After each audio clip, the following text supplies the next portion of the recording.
Welcome to Luca is a Billionaire, where the only thing I invest in is your answers. In this video, I will explain how to use grids in graphic design. Grids are fundamental tools that bring order and professionalism to your work. They act as invisible frameworks, guiding the placement of every element on your page or screen. By understanding grid principles, you can create visually appealing and highly functional layouts. Let's dive into how to set up and effectively utilize these powerful design structures. There are several types of grids, each suited for different design needs. Column grids are excellent for text-heavy layouts, ensuring consistent line lengths.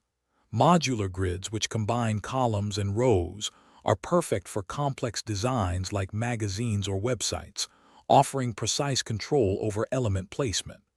Hierarchical grids allow you to highlight key information, making certain elements stand out. Choosing the right grid type is crucial for your project's success.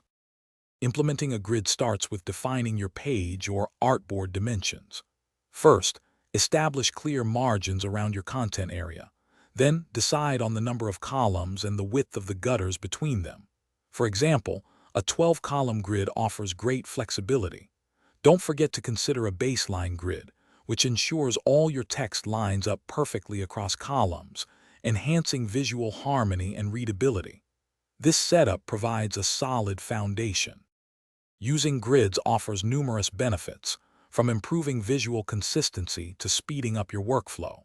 They help maintain a cohesive look and feel across all your design pieces. While grids provide structure, remember they are tools, not rigid rules.